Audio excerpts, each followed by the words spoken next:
आज की इस वीडियो के अंतर्गत हम बात करेंगे जो एक अनिवार्य प्रश्न पत्र है, वो चाहे बीए के छात्र हों, चाहे बीएससी के हों, चाहे बीकॉम के हों, सभी के लिए। तो आज की इस वीडियो में उसी से जुड़े बहुत ही इंपॉर्टेंट क्वेश्चन और आंसर के बारे में आपको बताने वाले हैं। तो वीडियो कुल मिला के बहुत ही ज़्यादा इंपॉर्टेंट होने वाली है। अगर आप परीक्षा में पास होना चाह रहे हैं तो आपके लिए ये वीडियो है, क्योंकि इस वीडियो में एक एक क्वेश्चन छांट के रखे हैं जो कि आपकी आगामी परीक्षा के लिए बहुत ज़्यादा हेल्पफुल है। क्योंकि क्वेश्चन बैंक होती है, सीरीज होती है, इंटरनेट पे बहुत सारे क्वेश्चन है फर्स्ट एड एवं हेल्थ से रिलेटेड, ठीक है। यानी कि जो आपका अनिवार्य प्रश्न पत्र है प्राथमिक चिकित्सा एवं स्वास्थ्य, जिसको आप लोग इंग्लिश में बोलते हैं फर्स्ट एड हेल्थ, तो इसमें बहुत सारे क्वेश्चन, लेकिन आपकी परीक्षा में कौन से आने के चांस ज़्यादा हैं वो हम आपको इस वीडियो के अंतर्गत बताने वाले हैं। आप सभी की जो परीक्षा है वो मार्कशीट पे होगी। सारे प्रश्न जो हैं वो आपके ऑब्जेक्टिव होंगे और मार्कशीट पे परीक्षा होगी। जो सही रहेगा उसे आप लोगों को मार्कशीट पे गोला करना होगा। पूरी जानकारी आपको जब परीक्षा देने जाएंगे तो वहाँ पर मिल जाएगी, ठीक है। तो आज के सबसे पहले और इम्पॉर्टेंट प्रश्न की बात करें, देखिए छांट के मैंने क्वेश्चन रखे, तो आप लोग नंबरिंग पे मत जाइएगा, सिर्फ और क्वेश्चन समझिएगा और उसका आंसर, ठीक है। बहुत ही ज़्यादा हेल्पफुल वीडियो है, पास होना चाह रहे हैं तो आप देख सकते हैं, ठीक है।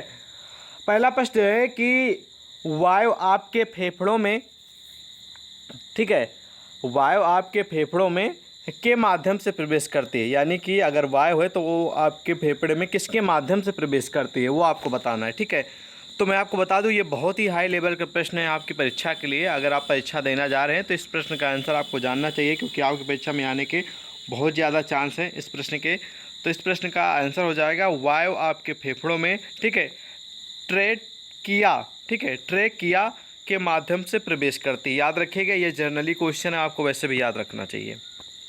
अगला प्रश्न है कि मनुष्य के पास कितने फेफड़े होते हैं। बहुत ही हाई लेवल का प्रश्न है और जर्नली भी है। ऑप्शन मिल जाएगा, मनुष्य के 4 फेफड़े होते हैं, मनुष्य के 1 फेफड़ा होता है, या फिर मनुष्य के 3 फेफड़े होते हैं, मनुष्य के 2 फेफड़े होते हैं। तो इस प्रश्न का जो राइट आंसर हो जाएगा वो हो जाएगा मनुष्य के 2 फेफड़े होते हैं। याद रखिएगा कितने होते हैं, मनुष्य के कितने फेफड़े होते हैं, 2 फेफड़े होते हैं, इसलिए राइट आंसर इसका हो जाएगा द नंबर। याद रखिएगा द नंबर राइट आंसर हो जाएगा, ओके। अगला प्रश्न है कि, ठीक है, ब्रोनिकियल ट्यूब क्या है। ये इतना इंपॉर्टेंट है, इसे आप क्रॉस कर दीजिए तुरंत, ठीक है। जो इंपॉर्टेंट है उसको हम तुरंत क्रॉस करा देंगे आपको, ठीक है।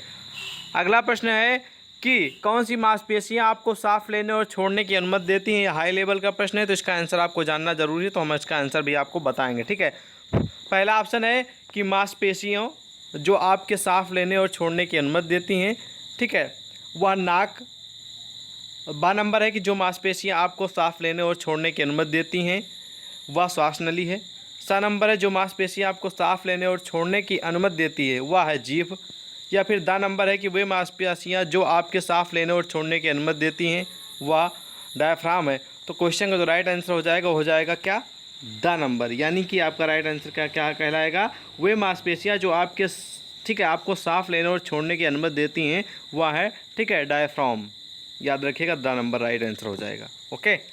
अगला प्रश्न है कि जो शरीर द्वारा वंचित नहीं किया जा सकता, क्या नहीं वंचित किया जा सकता वो आपको बताना है। पहला है कि विटामिन को शरीर द्वारा संचित नहीं किया जा सकता, या फिर ऊर्जा शरीर द्वारा संग्रहित नहीं किया जा सकता, या फिर खनिज, ठीक है, खनिजों को शरीर द्वारा संचित नहीं किया जा सकता, या फिर ऑप्शन आपको लास्ट मिल जाएगा कि ऑक्सीजन को शरीर द्वारा संग्रहित नहीं किया जा सकता, ठीक है। तो जो 75 नंबर है, 75 नंबर प्रश्न है, उसका जो राइट आंसर हो जाएगा वो हो जाएगा, ठीक है, ऑक्सीजन को शरीर द्वारा संग्रहित नहीं किया जा सकता है, ठीक है, इसलिए राइट आंसर इसका हो जाएगा द नंबर। याद रखिएगा, ओके। अगला प्रश्न है कि जब आप सांस छोड़ते हैं तो शरीर किस गैस से छुटकारा पाता है। बहुत ही हाई लेवल का प्रश्न है, ठीक है, आपकी परीक्षा के लिए याद रखिएगा। आप जब सांस छोड़ते हैं तो आपके शरीर को नाइट्रोजन गैस से छुटकारा मिलता है, या फिर जब आप सांस छोड़ते हैं तो आपके शरीर को कार्बन डाइऑक्साइड गैस से छुटकारा मिलता है, या फिर अगला ऑप्शन है कि आप, ठीक है, जब आप जो सांस है, ठीक है, सांस छोड़ते हैं तो आपके शरीर को ऑक्सीजन गैस से छुटकारा मिलता है, या फिर आपको यहीं पर जो ऑप्शन मिल जाएंगे लास्ट का वो है कि जब आप सांस छोड़ते हैं तो आपके शरीर को कार्बन, ठीक है, कार्बन मोनोऑक्साइड गैस से छुटकारा मिलता है, ठीक है।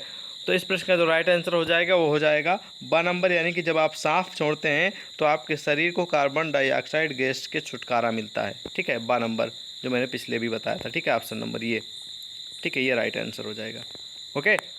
अब हम बढ़ेंगे अगले प्रश्न की ओर। अगला प्रश्न है कि, ठीक है, एल्बियोली क्या है, ठीक है, एल्बियोली, ये इतना इंपॉर्टेंट नहीं, से आप लोग इग्नोर कर दीजिए तुरंत। अगला प्रश्न है कि धूम्रपान करने से कौन सा रोग हो जाता है। बहुत ही हाई लेवल का प्रश्न है और जनरली आपकी परीक्षा में आने वाला है, ठीक है। इस बार पहला ऑप्शन है कि धूम्रपान ठीक है से होने वाला रोग, ठीक है, वात अस्फीति है। बा नंबर है कि धूम्रपान से जो रोग हो सकता है वह है, ठीक है, ब्रोंकाइटिस, या फिर धूम्रपान से होने वाला रोग है एल्बोलिटिस, या फिर धूम्रपान जो होता है उससे होने वाला जो रोग है वो है एल्बियोली, फेफड़ों में छोटी थैली होती है, ठीक है, एल्बियोली, सॉरी, ये अगला ऑप्शन जो इसको आप मिल जाएगा, याद रखिएगा, बहुत इंपॉर्टेंट है कि धूम्रपान से होने वाला रोग मधुमेह है, ठीक है। तो धूम्रपान से होने वाला जो रोग है उसके बारे में आपको बताना है। तो जो धूम्रपान से जो रोग होता है उसका नाम है, क्या नाम है, जिन छात्रों को मालूम तुरंत बताएं, ठीक है। धूम्रपान से होने वाला रोग है वात अस्फीति, ठीक है, फीति, याद रखिएगा, आ नंबर राइट आंसर होगा। अगला प्रश्न है कि लेटने से सांस लेने में तकलीफ होती है, ठीक है। ऑप्शन जो है इसका जो राइट आंसर हो जाएगा द, ठीक है, आर्थोपोनिया, ठीक है, लेटने से सांस लेने में तकलीफ होती है आर्थोपोनिया में, ठीक है, याद रखिएगा। अगला प्रश्न है कि सीने में तेज़ दर्द, बुखार और उथली सांस किसके लक्षण हैं, यानी कि जब सारी चीज़ें हों तो उस किसके लक्षण होने चाहिए, यानी कि हो जाते हैं, ठीक है। तो आपको कैसे पहचानना चाहिए, अगर ये सब सारी चीज़ें हैं तो आपको तुरंत समझ जाना चाहिए कि जो पेशेंट है या फिर जिसके अंदर ये सारी प्रक्रिया हो रही हैं, ठीक है, उसके अंदर, ठीक है, फूफूस, ठीक है, फूफूस, ये जो है ये लक्षण आ जाते हैं, ठीक है, यानी कि फूफूस रोग हो जाता है उसको। सा नंबर राइट आंसर। अगला प्रश्न है कि ऊपरी श्वसन पथ को साफ करने के लिए एक होगा खांसी, छींक, जम्भाई, हिचकी, ठीक है। तो ऊपरी श्वसन के जो पथ होता है उसको साफ करने के लिए, ठीक है, उसको साफ करने के लिए जिसका प्रयोग जो होता है, ठीक है, एक होगा इसमें से, वो राइट आंसर हो जाएगा इसका। अब याद रखिएगा, छींक लेने से, जैसे कि आपके अंदर कुछ श्वसन में वो दिक्कत है तो बाहर आ जाती है। अब छींकते नहीं तो जितना भी आपको काफ़ी आराम मिलता है, ठीक है, तो जो चीज़ रहती है वो तुरंत साफ़ हो जाती हैं, यानी कि बाहर निकल जाती हैं। तो छींक बहुत ही ज़्यादा ज़रूरी है, अगर आपको कहीं जुकाम या कुछ तरह की चीज़ें हुई हैं तो छींक आ जाने से काफ़ी आपको राहत मिलेगी। अगला प्रश्न है कि प्रेरणा के दौरान, ये इतना इंपॉर्टेंट है, इसको इग्नोर करें तुरंत, ठीक है। अगला प्रश्न है कि वास्तविक गैस विनिमय कहाँ होता है, श्वास नली में, ठीक है, डायाफ्राम में, या फिर ब्रोंकाई में, या फिर एल्बियोली में, ठीक है। तो वास्तविक में गैस का जो विनिमय होता है वो आपको बताना है कहाँ होता है। जो विनिमय होता है ठीक है, एल्बियोली में, इसलिए राइट आंसर इसका दा हो जाएगा, याद रखिएगा, दा, ठीक है। वास्तविक गैस विनिमय एल्बियोली में होता है, ठीक है, हाई लेवल का प्रश्न है। अगला प्रश्न है कि शंख का कार्य है, शंख का क्या कार्य होता है, इसको आप लोग तुरंत इग्नोर कर सकते हैं। अगर आप पढ़ना चाहें पढ़ भी सकते हैं, आप लोगों के समस्त क्वेश्चन भी है और इसका आंसर है, मुझे इतना इंपॉर्टेंट नहीं लगा इसलिए हम इसको इग्नोर करेंगे, ठीक है। अगला प्रश्न है कि ऑक्सीजन के लिए रसायन ग्राही पाए जाते हैं, ठीक है। ऑप्शन एक है कैरोटिड धमनी में, या फिर महाधमनी में, या फिर फेफड़े में, या फिर उपयुक्त में से सभी में, ठीक है। तो ऑक्सीजन के लिए रसायन ग्राही जो पाए जाते हैं, ठीक है, वो पाए जाते हैं किसमें, जिन छात्रों को मालूम है राइट आंसर वो कमेंट सेक्शन उनके लिए खाली भी है, वो बता भी सकते हैं, ठीक है। जो ऑक्सीजन के लिए रसायन ग्राफी पाए जाते हैं वो फेफड़े में पाए जाते हैं, इसलिए क्वेश्चन का जो राइट आंसर हो जाएगा 85 का, ठीक है, सॉरी, हाँ 85 का वो हो जाएगा सा, याद रखिएगा। अगला प्रश्न है कि बैरल चेस्ट से क्या तात्पर्य है, इसको भी आप इग्नोर कर सकते हैं, ठीक है। अगला प्रश्न है कि रक्त कोशिका पर ऑक्सीजन किससे बंधती है, ये भी इंपॉर्टेंट प्रश्न है आपकी परीक्षा के लिए। ऑप्शन आपको दे दिए गए, एंटीजन, ठीक है, हीमोग्लोबिन, एंटीबॉडी, ठीक है, न्यूक्लियस। तो जो 87 नंबर क्वेश्चन आपको दिख रहा है उसका जो राइट आंसर हो जाएगा बा, ठीक है। कौन सा हो जाएगा, बा नंबर, ठीक है। रक्त कोशिका पर ऑक्सीजन बनती है हीमोग्लोबिन के द्वारा, ठीक है, याद रखिएगा, राइट आंसर बा। अगला प्रश्न है कि खड़े होने पर श्वसन होता है, क्या होता है, उच्च होता है, निचला होता है, ठीक है, अपरिवर्तित होता है, या उपयुक्त में से सभी होता है, ठीक है। तो खड़े होने पर, ठीक है, जो श्वसन होता है, ठीक है, याद रखिएगा, खड़े होने पर जो श्वसन होता है वो उच्च होता है, ठीक है, ऊंचा होता है, उच्च, आ नंबर राइट आंसर। अगला प्रश्न है कि रक्त और कोशिकाओं के बीच गैस विनिमय है, ठीक है। तो ऑप्शन आपको दे देंगे, जो 89 नंबर प्रश्न है, ठीक है, उसका राइट आंसर हो जाएगा दा, ठीक है, आंतरिक श्वसन। रक्त और कोशिकाओं के बीच गैस विनिमय होता है आंतरिक श्वसन, ठीक है, आंतरिक श्वसन के बीच। अगला क्वेश्चन है कि स्वर यंत्र ध्वनि कैसे उत्पन्न करता है। ठीक है, स्वर यंत्र ध्वनि कैसे उत्पन्न करता है, आपको ऑप्शन दे दिए गए हैं। जो नंबर क्वेश्चन का राइट आंसर हो जाएगा आ कंपन। ठीक है, स्वर यंत्र ध्वनि कंपन से उत्पन्न करता है, याद रखिएगा, आ नंबर राइट आंसर। अगला प्रश्न है कि शरीर का वह भाग जिसमें नाक, मुंह, ग्रसनी, ठीक है, एपिग्लॉटिस, स्वर यंत्र और, ठीक है, श्वसन नली होती है, तो ऑप्शन आपको दे देंगे। तो 90 नंबर, ठीक है, 91 नंबर प्रश्न इसका राइट आंसर हो जाएगा सा। ठीक है, शरीर का वह भाग जिसमें नाक, मुंह, ग्रसनी, ठीक है, एपिग्लॉटिस, स्वर यंत्र और श्वसन नली होते हैं, उसे कहते हैं अपर, ठीक है, रिस्पिरेटरी सिस्टम। इसलिए राइट आंसर इसका हो जाएगा सा नंबर। ओके, अगला प्रश्न है कि संक्रामक, ठीक है, संक्रामक रोगों से फैलने से रोकने के निम्न में से उपाय बताइए। ठीक है, सूचना देनी चाहिए, पृथक्करण करना चाहिए, प्रतिरक्षण करना चाहिए, उपयुक्त में से सभी करना चाहिए। ठीक है, तो आप सभी को मालूम होना चाहिए कि संक्रमण रोग फैलने से आपको ये सारे उपाय करने चाहिए, इसलिए राइट आंसर यहाँ पर उपयुक्त में से सभी हो जाएगा। ठीक है, आपको सूचना भी नहीं चाहिए, पृथक्करण भी करना चाहिए और प्रतिरक्षण भी करना चाहिए। ओके, अगला प्रश्न है कि आंत, ज्वर, ठीक है, विसूचिका, पेचिश, अतिसार आदि के रोगी के मूल, ठीक है, मलमूत्र का निसंक्रमण करने के उपयोग में होता है, क्या होता है। ठीक है, तो राइट आंसर हो जाएगा बा। ठीक है, ठीक है, कार्बोलिक एसिड होता है, याद रखिएगा, कार्बोलिक एसिड होता है। ओके, अगले प्रश्न की ओर बढ़ेंगे। अगला प्रश्न है आप लोगों के समझ कि डिफथीरिया रोग फैलता है किसके माध्यम से फैलता है, कैसे फैलता है। तो जो डिफथीरिया होता है, ठीक है, वो जीवाणुओं के, ठीक है, जीवाणुओं के कारण फैलता है, इसलिए राइट आंसर इसका हो जाएगा जीवाणुओं के कारण। ठीक है, डिफथीरिया, ठीक है, फिथीरिया रोग फैलता है। 95 नंबर क्वेश्चन है। ठीक है, 95 आपका कि खसरा रोग का उद्भवन काल है, यानी कि जो खसरा रोग होता है, ठीक है, वो आपको, ठीक है, कितने दिन तक उसका समय काल रहता है, यानी कितने दिन तक रहता है। 7 से 14 दिन तक, 12 से 26 दिन तक, ठीक है, या फिर 6 सप्ताह तक, या फिर 20 दिन तक। तो जो खसरा रोग का, ठीक है, उद्भवन काल है, वो आपको मैं बता दूँ, जर्नली जो होता है वो होता है 7 से 14 दिन। ठीक है, 7 से 14 दिन, इसलिए राइट आंसर आ सिलेक्ट करेंगे। अगला प्रश्न है कि डिक टेस्ट किया जाता है। ठीक है, ऑप्शन आपको दे दिए गए हैं, जो राइट आंसर इसका हो जाएगा वो हो जाएगा, ठीक है, स्कारलेट ज्वार होने पर। ठीक है, डिक टेस्ट जो होता है वो स्कारलेट, जब ज्वार यानी कि बुखार होता है, स्कारलेट, तब इसका टेस्ट किया जाता है। ओके, अगला प्रश्न है कि चिकेन पॉक्स का उद्भव काल है, यानी कि कितने दिन तक ये रहता है।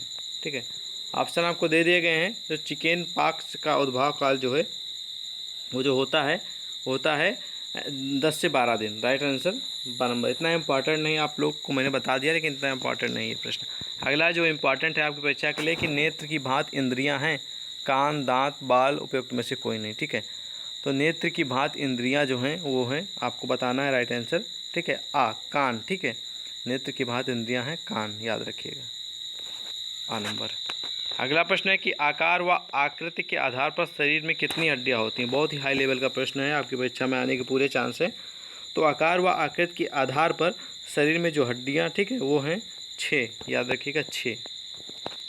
अगला प्रश्न है कि एक नक्सीर है, ऑप्शन आपको दे देंगे, इग्नोर कर दीजिए, इतना इंपॉर्टेंट नहीं है। ठीक है, अगला प्रश्न है कि बहती नाक के लिए चिकित्सा शब्द है, यानी कि जब मान लीजिए आपको नाक बह रही है तो उसको चिकित्सा, यानी कि डॉक्टर की भाषा में उसको क्या कहा जाएगा। ठीक है, ठीक है, प्रोट्रूसिस कहा जाएगा, या फिर साइनसाइटिस कहेगा, फिर राइनोरिया कहा जाएगा, या फिर डिस्फोरिया कहा जाएगा। ठीक है, जो डॉक्टर की भाषा में या फिर चिकित्सा की भाषा में जो नाक बह रही होती है उसको जो बोला जाता है वो आपको बताना है। तो मैं आपको बता दूँ, इसका राइट आंसर हो जाएगा, ठीक है, राइनोरिया। ठीक है, बहती हुई नाक को राइनोरिया बोलते हैं चिकित्सा भाषा में। ठीक है, अगला प्रश्न है कि ब्रोनिकियल दीवारों की सूजन, ये इतना इंपॉर्टेंट नहीं, इग्नोर कर सकते हैं। अगला है कि फुफ्फुस आवरण में दर्द को कहते हैं, इंपॉर्टेंट है ये प्रश्न। तो जो फुफ्फुस आवरण में दर्द जो होता है उसको हम कहेंगे, ठीक है, फुफ्फुस शोथ। ठीक है, फुफ्फुस शोथ, यानी राइट आंसर ए हो जाएगा। ओके, अगला प्रश्न है कि संक्रमण जो फेफड़ों पर हमला करता है और उसके परिणाम स्वरूप, ठीक है, उसके परिणाम स्वरूप खून की खांसी होती है। ठीक है, तो आप वहाँ पर कौन सा रोग मानेंगे, ठीक है। आपको है हेमोथोरिकस या फिर क्षय रोग या फिर निमोरेजिया या फिर हेमोप्टाइसिस, ठीक है, हेमोप्टाइसिस, ठीक है। तो राइट आंसर इसका हो जाएगा आपका बा नंबर, ठीक है, क्षय रोग, याद रखिएगा क्षय रोग, ओके, ठीक है, क्षय रोग, बा नंबर सिलेक्ट कर लीजिएगा। अब बढ़ेंगे हम अगले प्रश्न की ओर। आप लोगों की समझ जो अगले प्रश्न आ रहे हैं बहुत ही हाई लेवल के प्रश्न मैं आपको बता रहा हूँ, शायद ही आपको कोई बताए, ठीक है। अगला प्रश्न जो है आप लोगों की समझ तो है 159 का। अगला प्रश्न यह है कि यह पदार्थ बड़ी आंत में अवशोषित होता है, ठीक है। ये प्रश्न देखिए, ठीक है। तो इसमें से बताया जा रहा है कि ऐसा कौन सा पदार्थ है जो बड़ी आंत में अवशोषित होता है। पहला है ग्लूकोज, दूसरा नंबर है यूरिया और सा नंबर है अमीनो अम्ल और द नंबर है जल, ठीक है। तो इसमें से जो राइट आंसर हो जाएगा प्रश्न का वो हो जाएगा जल, ठीक है। जल जो पदार्थ है वो बड़ी आंत में अवशोषित होता है, याद रखिएगा, राइट आंसर हो जाएगा द जल, जल याद रखिएगा, ओके। अगला प्रश्न है कि पचे हुए भोजन का अवशोषण होता है, किस में होता है वो आपको बताना चाहिए कि आपके पेट में खाना खाया और वो पच गया, वो पचने के बाद कहाँ पर जाता है, वो कहाँ पर अवशोषित होता है, ठीक है, अवशोषण होता है उसका होता है, ठीक है।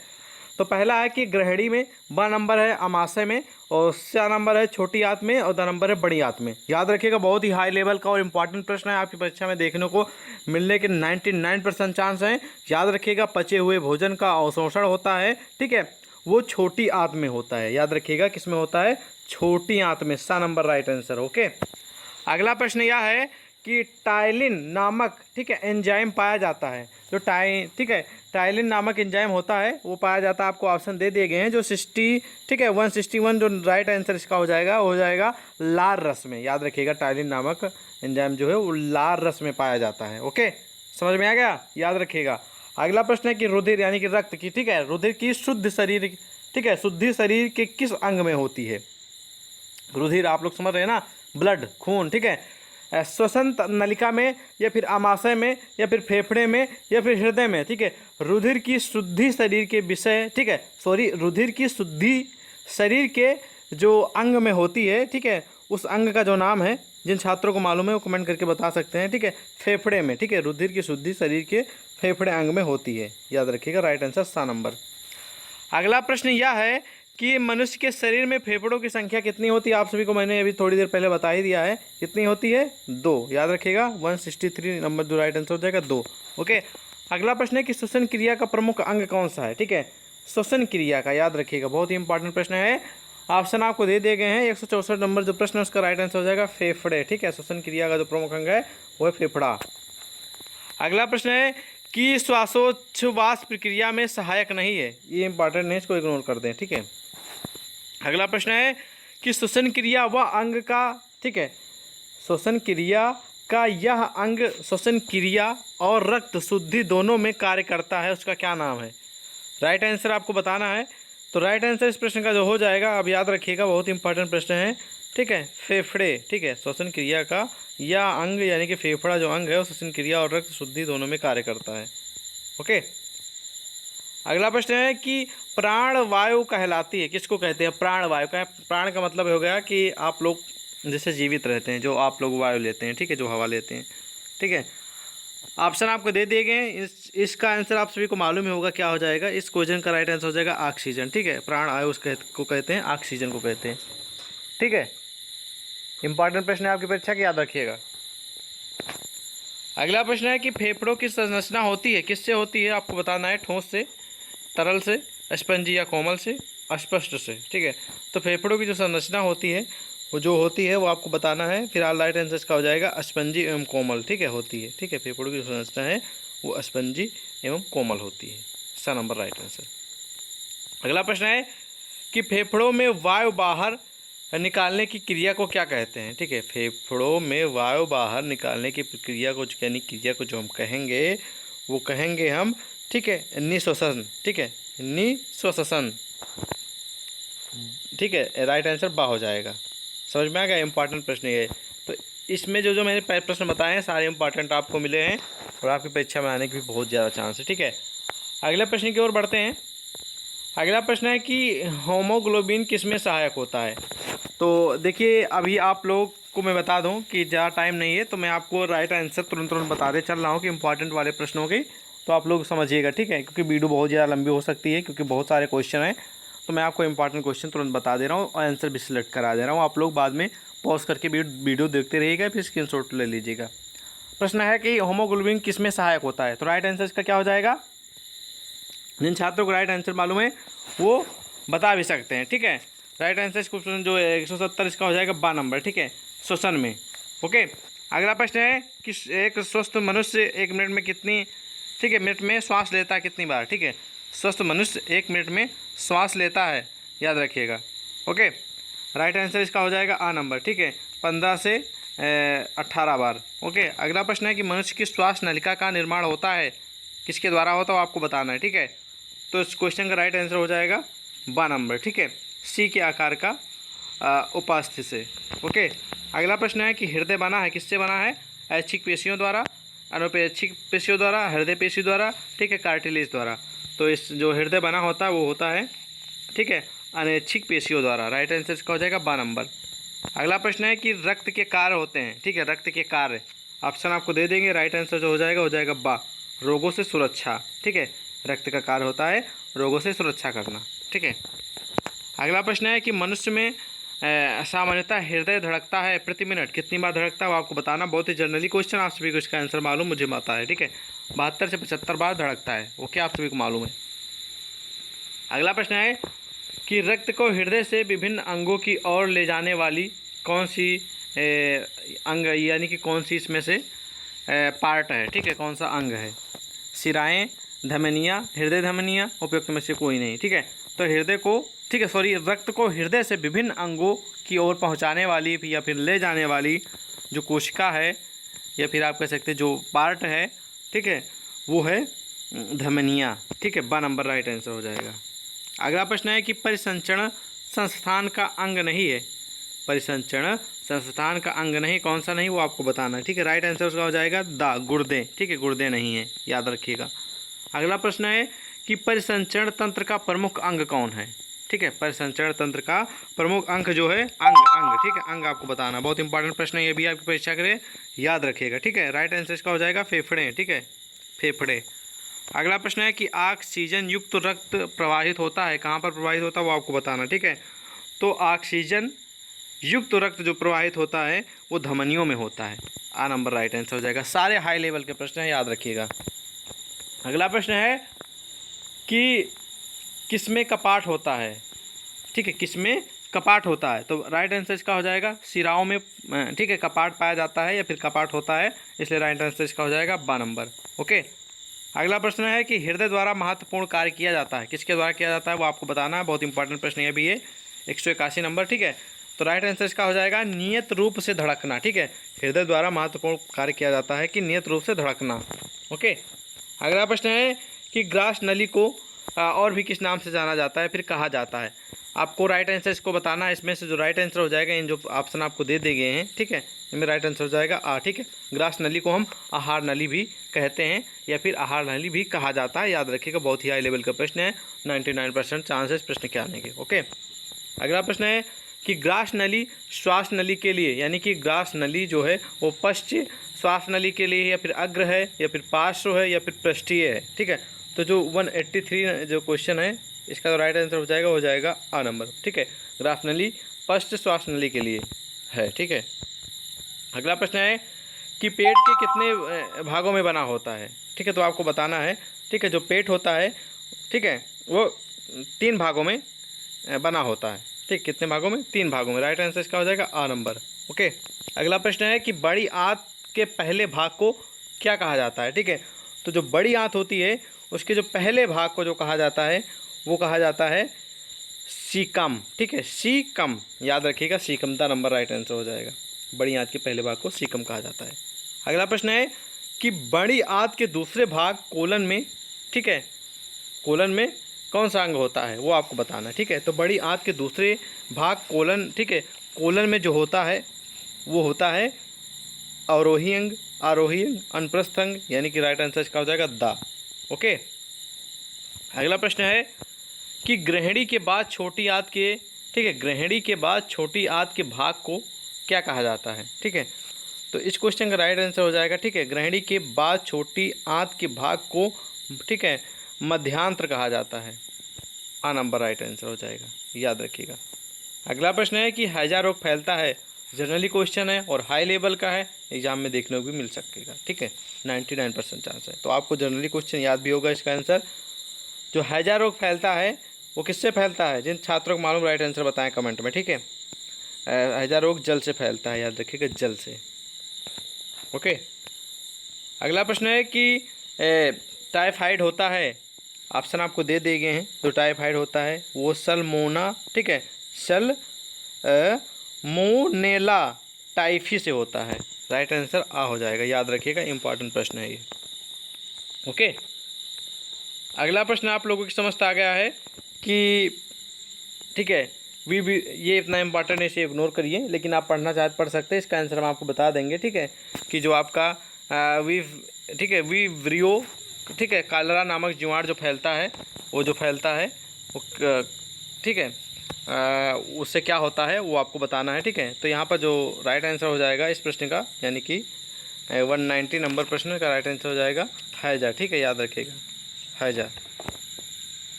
अगला प्रश्न है कि मस्तिष्क का कौन सा आवरण तनिका एवं मृद तनिका को अलग करता है। ओके, तो राइट आंसर इस प्रश्न का हो जाएगा इस यानी कि 191 जो प्रश्न है उसका राइट आंसर हो जाएगा मध्य आवरण, याद रखिएगा, मध्य आवरण। अगला प्रश्न है कि स्वास्थ्य, ठीक है, स्वास्थ्य पर प्रभाव पड़ता है व्यायाम का करने पर, आदतों का, ठीक है, निद्रा विश्राम का, उपयुक्त में से सभी है। तो स्वास्थ्य पे जो होता है आपकी जो हेल्थ है, ठीक है, उस पर जो प्रभाव पड़ता है वो आदतों का भी पड़ता है, व्यायाम का भी पड़ता है, निद्रा और विश्राम का भी पड़ता है, इसलिए राइट आंसर द हो जाएगा। अगला प्रश्न है कि व्यक्तिगत स्वास्थ्य के लिए आवश्यक है, क्या आवश्यक है वो आपको बताना है। राइट आंसर हो जाएगा द, उपयुक्त में से सभी। संतुलित, ठीक है, भोजन भी होना चाहिए, शारीरिक स्वच्छता भी होनी चाहिए, नियमित व्यायाम भी होना चाहिए, इसलिए राइट आंसर द हो जाएगा। ओके, द पे सिलेक्ट करिए। अगला प्रश्न है कि थकान का मुख्य कारण होता है, ऑप्शन आपको दे देंगे। जो थकान का मुख्य कारण होता है वो होता है व्यक्ति द्वारा आलस्य को अपनाना। ठीक है, मेन तो यही होता है, व्यक्ति द्वारा आलस्य को अपनाना, यानी कि आलसी होता है जो व्यक्ति, ठीक है, उसी को थकान ज़्यादा लगती है। अगला प्रश्न है कि शारीरिक थकान को दूर करने का सर्वोत्तम उपाय कौन सा है। बहुत इंपॉर्टेंट प्रश्न है और आपको याद भी रखना चाहिए। अगर आपकी ये समस्या है या आपकी फैमिली या फिर रिलेशन में या किसी को, यार दोस्त को, तो बता दीजिए। शरीर में अगर थकान लग रही है उसको दूर करने का जो सबसे अच्छा तरीका, सर्वोत्तम तरीका है वो है नींद लेना। ठीक है, शारीरिक थकान को दूर करने के लिए आपको नींद लेना चाहिए, ठीक, पर्याप्त। अगला प्रश्न है, ये नहीं कि नींद का मतलब ये नहीं कि आप सोते ही रहें, उसका मतलब नहीं, जो आपका नियम बना उसके हिसाब से। ठीक है, अगला प्रश्न है कि बालों का शत्रु है, मच्छर है, जूं है, मक्खी है, प्रोटीन। ठीक, बालों में आप लोगों को मालूम क्या होता है अच्छे से, जूं। राइट आंसर हो जाएगा बा। अगला प्रश्न है कि पायरिया रोग होता है दांतों का, मसूड़ों का, आंखों का, नाक का। तो आप सभी को मालूम हो गया होगा राइट आंसर, पायरिया जो रोग होता है, ठीक है, वो दांतों का होता है। ठीक है, पायरिया रोग।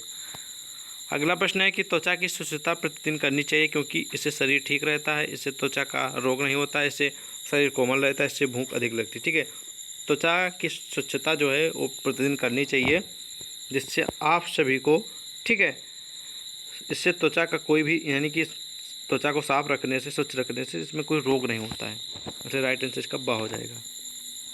ओके, अगला प्रश्न जो आप लोगों की समझते हो कि व्यायाम का शरीर पर प्रभाव पड़ता है, व्यायाम करने से शरीर पर क्या प्रभाव पड़ता है वो आपको बताना है। ठीक है, राइट आंसर हो जाएगा द, उपयुक्त में से सभी। शरीर को स्वस्थ बनाना, शरीर को समुचित विकास तथा क्रियाशील बनाना, शरीर के विकारों में दूर रखना, ठीक है, दूर करना, तो इसलिए राइट आंसर द हो जाएगा।